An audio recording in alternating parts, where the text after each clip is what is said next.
10th inter degree pass or fail తక్కువ వ్యవధిలో life settlement in abroad కొరకు hotel management అంటే Trinity college of hotel management. నమస్తే, welcome to Suman TV. నేను మీ సాయి. ఆంధ్రప్రదేశ్లో పోలవరం ప్రాజెక్టుకు సంబంధించి ఇప్పుడు ఆ నిర్మాణ పనులు ఎంత వేగంగా సాగబోతున్నాయనే దానికి సంబంధించి వరుసగా సమీక్షలు అవన్నీ కూడా ముఖ్యమంత్రి చేస్తున్నారు. ఈ సందర్భంగా దాంట్లో తాజాగా అప్డేట్స్ కనిపిస్తున్నాయి. కేంద్ర మంత్రి కూడా స్పందించారు. ఇప్పుడు ఢిల్లీ పర్యటనలో కూడా చంద్రబాబు దీనికి సంబంధించి మాట్లాడుతున్నట్టుగా తెలుస్తుంది. పోలవరం ప్రాజెక్టు నిర్మాణానికి సంబంధించి ఏ విధంగా ముందుకు వెళ్ళబోతుంది అనేటువంటి విషయాన్ని తెలుసుకునే ప్రయత్నం చేద్దాం. మనతో పాటు Suman TV news chief editor Keshav గారు ఉన్నారు. కేశవ్ గారు నమస్తే. నమస్తే. సో పోలవరం ప్రాజెక్టులో ఒక అడుగు ముందుకు పడ్డట్టుగా కనిపిస్తుంది. డయాఫ్రామ్ వాల్ విషయంలో కేంద్ర మంత్రి కూడా చెప్పిన దాని ప్రకారం చూస్తే, సో దీంతో ఇంకా స్పీడప్ అయినట్టేనా పోలవరం? ఇప్పుడంతా గ్రౌండ్ వర్క్ రెడీ అవుతుంది. పని మొదలయ్యేదానికి ఇంకా కనీసం ఒక 4-5 నెలల సమయం పట్టేటువంటి అవకాశం ఉంది. ఎందుకంటే ఇప్పుడు నిన్న నిపుణుల కమిటీ, ఇప్పుడు ఒక 4 నిపుణులు వచ్చారు. అమెరికా నుంచి ఒక ఇద్దరు, కెనడా నుంచి ఒక ఇద్దరు వచ్చారు. ఈ 4 నిపుణులు దీన్ని క్షుణ్ణంగా పరిశీలించిన తర్వాత వాళ్ళు చెప్పినటువంటి అభిప్రాయాలు కూడా చాలా ముఖ్యమైనటువంటి అభిప్రాయాలు. ఖుష్విందర్ వోహరా కేంద్ర జల సంఘానికి సంబంధించి చీఫ్ ఇంజనీర్గా ఉన్నారు. ఆయన దానికి చైర్మన్, కేంద్ర జల సంఘం చైర్మన్. ఆయన మొత్తం నిన్న వీడియో కాన్ఫరెన్స్లో ఇదంతా సమీక్షించారు. సమీక్షించిన తర్వాత ఒక కన్క్లూజన్కి ఏమొచ్చారంటే, పూర్తిగా కొలాప్స్ చేసేంత డ్యామేజ్ కాదు, దాన్ని రికవర్ చేయొచ్చు అనేటువంటి సంకేతం ఇప్పుడు ఈ విదేశీ నిపుణులు ఇచ్చారు. సో వీళ్ళు చెప్పినటువంటి అంశాలను దృష్టిలో పెట్టుకొని డయాఫ్రామ్ వాల్ కొత్తగా నిర్మించాల్సినటువంటి అవసరం ఉంది అనేటువంటి అభిప్రాయం వస్తుంది. కాబట్టి అవసరమైతే నిర్మించడానికి సంసిద్ధత వ్యక్తం చేసింది కేంద్ర జల సంఘం. సో అది ముఖ్యమైనటువంటి పరిణామం. దానివల్ల భారీగా వ్యయం కూడా పెరిగేటువంటి అవకాశం ఉన్నట్టు కనిపిస్తుంది. లాస్ట్ టైం కట్టేటప్పటికి దగ్గర 350 కోట్ల పైచిలకు ఖర్చు అయింది. ఇప్పుడు మళ్ళీ దాన్ని కొత్తగా కట్టాలంటే ఇప్పుడు ఎస్టిమేషన్స్ ప్రకారం 450 కోట్ల దాకా లెక్క చెప్తున్నారు. ప్లస్ ఆల్రెడీ అక్కడ కొన్ని కట్టిన వాటిని కూలగొట్టేటువంటి అవసరం ఉంది. కాఫర్ డ్యామ్కి అయిన ఎక్స్పెండిచర్, ఎగువ కాఫర్ డ్యామ్కి అయిన ఎక్స్పెండిచర్, ఇవన్నీ కూడా లెక్కలేసి చూసుకుంటే మళ్ళీ ఒక 800 నుంచి 1000 కోట్ల రూపాయల వరకు అదనపు ఖర్చు పడేటువంటి అవకాశాలు చాలా స్పష్టంగా కనిపిస్తున్నాయి. ఇప్పుడు ఎక్స్పర్ట్ కమిటీ ఇచ్చినటువంటి నివేదిక పైన కూడా ఇంకా వాళ్ళు సాయిల్ టెస్టింగ్లోకి వెళ్తున్నారు. ఎందుకంటే ఇప్పుడు డయాఫ్రామ్ వాల్ డ్యామేజ్ అయిన చోట మట్టి సేకరణ అనేది, నమూనాల సేకరణ చేశారు. సో దాన్ని బట్టి బంకమట్టి ఎక్కువగా గోదావరి దిగువన సమస్య ఏంటంటే, ఇప్పుడు నిర్మాణం జరుగుతున్నటువంటి ప్రాంతంలో ఇసుక పొరలు ఉన్నటువంటి ప్రదేశం ఉంది, ఎట్ ద సేమ్ టైం బంకమట్టి ఉన్నటువంటి ప్రదేశం ఉంది. సో అక్కడ సాయిల్ టెస్టింగ్ అది చేసి దాని నాణ్యత పరిస్థితిని బట్టి ఏ విధంగా ముందుకెళ్లాలనే దాని మీద బహుశా ఒక 2-3 రోజులు పట్టొచ్చు. ఒక 15 రోజుల్లో నివేదిక, సమగ్ర నివేదిక, మధ్యంతర నివేదిక ఇవ్వడానికి వాళ్ళు రెడీ అవుతున్నారు. అయితే గ్రౌండ్ రిపోర్ట్ ప్రకారం మొదటి రోజు ఎగువ కాఫర్ డ్యాము, దిగువ కాఫర్ డ్యాము పరిశీలించారు. 2వ రోజు డయాఫ్రామ్ వాల్ చూశారు. 3వ రోజు మొత్తం ప్రాజెక్ట్ కన్స్ట్రక్షన్, ఇప్పుడు ఎక్కడైతే క్రస్ట్ గేట్లు ఇవన్నీ ఎరక్షన్ చేశారో ఆ పరిసర ప్రాంతాలన్నింటినీ కూడా పరిశీలించారు. తర్వాత సాయిల్ పైన దృష్టి పెట్టారు. సో ఈ 4 రోజుల నివేదికల సారాంశం కేంద్ర జల సంఘం చైర్మన్తో వీడియో కాన్ఫరెన్స్ ద్వారా ఈ కొత్తగా వచ్చినటువంటి, అంటే విదేశీ నిపుణుల బృందం, మన ఆంధ్రప్రదేశ్ రాష్ట్ర జలవనరుల శాఖ సలహాదారులు, చీఫ్ ఇంజనీరు, వీళ్ళందరూ కూడా ఈ భేటీలో పాల్గొన్నారు. అందరూ కలిసి వచ్చినటువంటి ఫైనల్ కన్క్లూజన్ ఏంటంటే, డయాఫ్రామ్ వాల్ అయితే నిర్మించాల్సినటువంటి అవసరం కనిపిస్తుంది అని చెప్తున్నారు. సో కేంద్ర జల సంఘం కూడా పాజిటివ్ ఇదిగా ఉంది. కాబట్టి ఇప్పుడు పోలవరంకి ఉండేటువంటి పెద్ద సమస్య, మొన్న చంద్రబాబు నాయుడు గారు కూడా వివరించారు.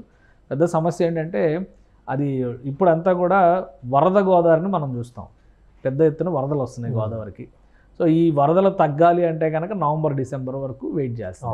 బహుశా నవంబర్లో పోలవరానికి సంబంధించినటువంటి పనులు మొదలయ్యే అవకాశం చాలా స్పష్టంగా ఉంది. ఇప్పుడు సీజన్ బేస్డ్గానే అక్కడ లాస్ట్ టైం కన్స్ట్రక్షన్ జరిగినప్పుడు కూడా జూలై నుంచి నవంబర్ వరకు ఫ్లడ్ లెవెల్ ఎక్కువగా ఉంటుంది.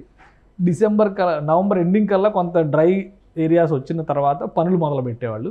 డిసెంబరు, జనవరి, ఫిబ్రవరి, మార్చి, ఏప్రిల్, మే, ఈ 6 నెలల్లో పనులు జరిగాయి. సో అలాంటి పరిస్థితులు అక్కడ ఉన్నాయి. కాబట్టి బహుశా నవంబర్లో పోలవరానికి సంబంధించినటువంటి పనులు ముందుకు జరుగుతాయి. ఈలోపు గ్రౌండ్ వర్క్ అంతా కూడా రెడీ చేస్తారు. టెక్నికాలిటీస్ అన్నీ కూడా పరిశీలన చేస్తారు, క్షేత్రస్థాయిలో సర్వే చేస్తారు, నష్టాలు అంచనా చేస్తారు, ముంపు సమస్యకు సంబంధించినటువంటి అంశాలు ఉన్నాయి, వాటిని పరిశీలిస్తారు. ఇప్పుడు వచ్చిన ఎక్స్పర్ట్స్ అందరూ కూడా కేవలం డ్యామ్ కన్స్ట్రక్షన్, అక్కడ ఉన్నటువంటి టెక్నికల్ అంశాల మీద చూస్తారు. ముంపు సమస్యకు సంబంధించిన అంశాలన్నీ కూడా స్టేట్ గవర్నమెంట్, కేంద్ర ప్రభుత్వం డిసైడ్ చేసుకోవాలి. చంద్రబాబు నాయుడు గారు ఇప్పుడు ఢిల్లీ టూర్లో ఉన్నారు కాబట్టి ఆయన ప్రధాన ఎజెండా 2 అంశాలు, పోలవరం. అందుకని ఆయన ఢిల్లీలో ఉండగానే కేంద్ర జల సంఘం చైర్మన్ ఒక అనౌన్స్మెంట్ చేశారు. పోలవరం కట్టడానికి అంటే డయాఫ్రమ్ వాళ్ళు మళ్ళీ కట్టడానికి రెడీగా ఉన్నాం అనేటువంటి మాటను తెలియజేశారు. సో అక్కడ ఒక పాజిటివ్ సిగ్నల్. రెండోది అమరావతి గురించి ఆయన మాట్లాడుతున్నారు, ప్రధానమంత్రితో కూడా భేటీ అయ్యారు. సో ఈ ప్రధానమైన అంశాలన్నీ కూడా ఆర్థిక అంశాలతో ముడిపడి ఉన్నాయి కాబట్టి చంద్రబాబు నాయుడు గారు ఢిల్లీ టూర్లో క్లారిటీ తీసుకొని వచ్చే అవకాశం ఉంది. దాన్ని బట్టి ఇక్కడ యాక్షన్ ప్లాన్ మొదలవుద్ది.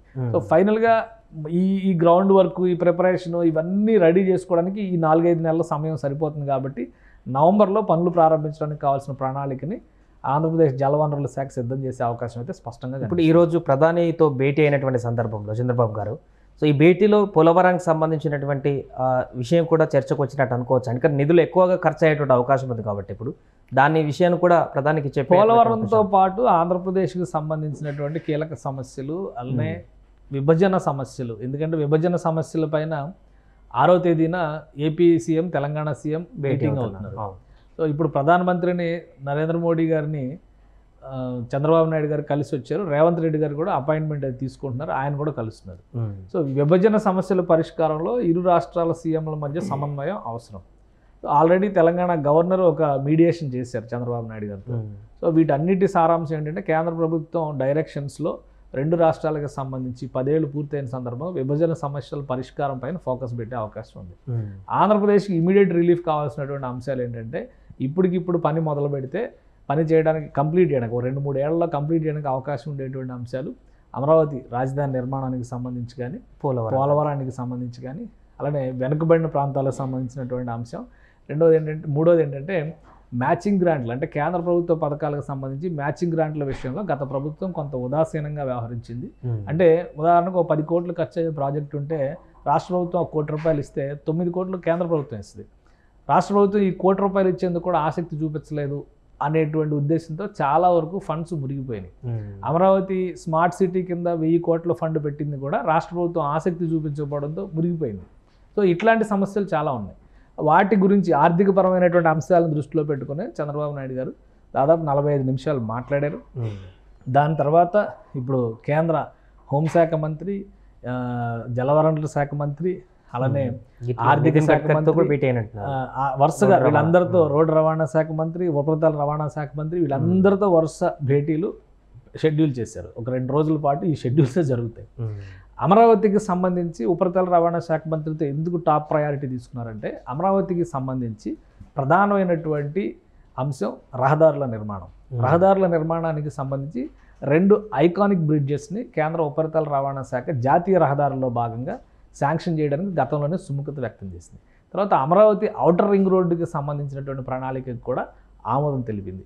అనంతపురంతో అమరావతి అంటే అది విశాఖపట్నం వరకు కనెక్ట్ అయ్యే విధంగా ఒక road dedicated express way develop చేయాలనేటువంటి ఆలోచన రాష్ట్ర ప్రభుత్వం చేసింది. గత ప్రభుత్వం అంటే 2014-19లో ఈ ప్రభుత్వం చేసినప్పుడు దానికి కూడా నేషనల్ హైవే హోదా ఇచ్చి దాన్ని డెవలప్ చేయడానికి కేంద్ర ప్రభుత్వం సుముఖత వ్యక్తం చేసింది.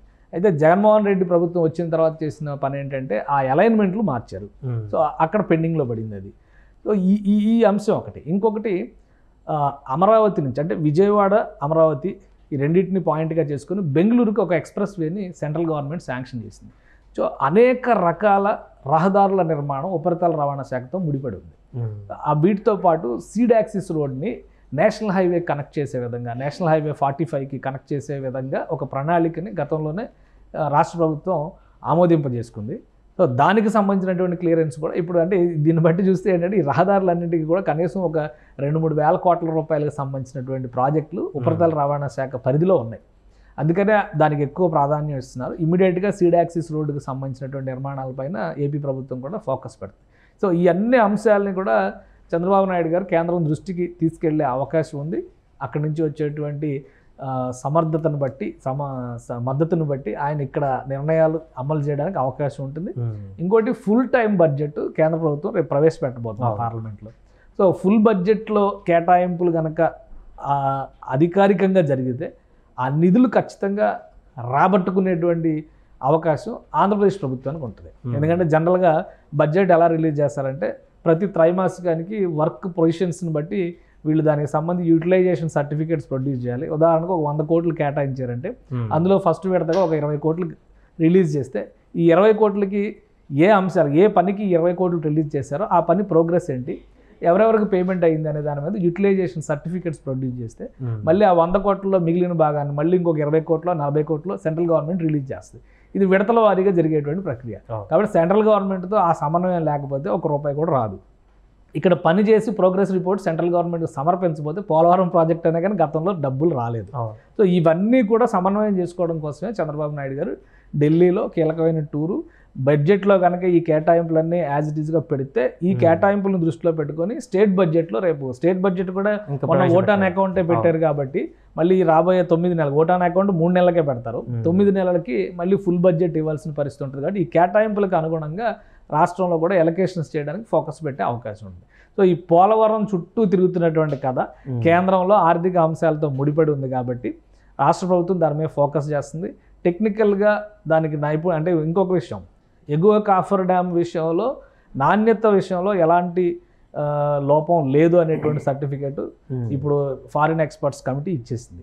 సో నాణ్యత విషయంలో లేదు కానీ అక్కడక్కడ సీపేజ్లు అవుతున్నాయి. వాటిని ఏ విధంగా పరిహరించాలనే దాని మీద వాళ్ళు అధ్యయనం చేస్తారు. అంటే నాణ్యత విషయంలో సంతృప్తి వ్యక్తం చేశారు కాబట్టి ఫర్దర్గా పనులు ముందుకు జరగడానికి ఎలాంటి ఆటంకాలు ఉండకపోవచ్చు. అందుకే నవంబర్ నెలలో ఎప్పుడైతే వరద తగ్గుతుందో అక్కడి నుంచి పోలవరం పని మీద 100% ఫోకస్ పెట్టడానికి అవకాశం ఉంటుంది. Right sir.